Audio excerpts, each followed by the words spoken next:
Biyaheng Bulacan tayo tonight pero hindi sa kalsada, kundi sa mga sakahan na mahirap taniman ng palay. Ang ating paandar, mala-tricycle, pero nagtatanim ng punla. Tara, let's change the game! Sabi nga ng isang kanta, magtanim ay hindi biro. At totoo yan kahit sa mga nagsasaka ng palay sa San Miguel, Bulacan. Tinignan namin ano ba yung pangangailangan ng ating mga farmer dito. Ang government natin nagbigay sa kanila ng seeder. Pero ang naging problema nila doon ay nahihirapan silang gamitin. So, mabigat at nahihirapan silang hilahin. What if paanda rin yan na parang pedicab? Yan mismo ang ideya sa likod ng The Tricycle, na dinevelop ng ilang estudyante sa San Miguel, Bulacan National High School. Mga kapuso, kasama natin ngayon ang dalawang miyembro na nag-imbento or mula dun sa grupong nag-imbento nitong tricycle seeder. Ako po ay isang anak ng farmer. So nakikita ko po yung ginagawa nila. Especially po ang ginagamit po kasi dito sa San Miguel, it really requires a lot of physical labor.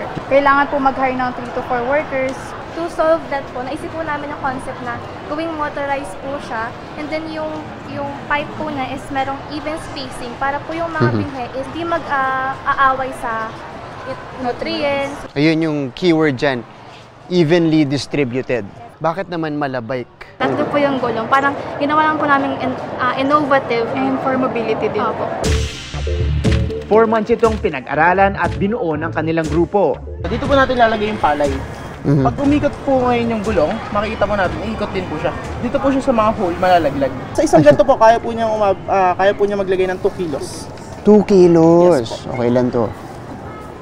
8 kilos ka agad. Grabe, oo nga.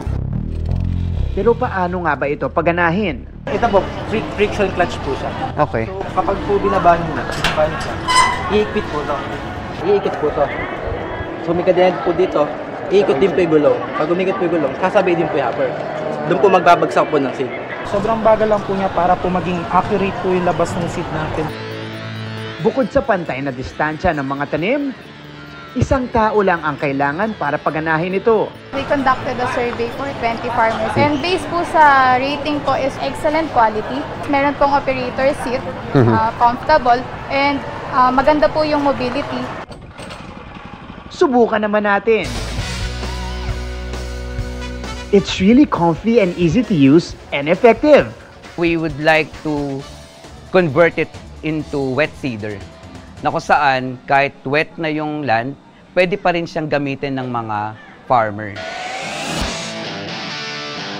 There you have it mga kapuso, it's another amazing invention na kapag na-develop, mukhang magiging malaki ang impact sa agricultural sector.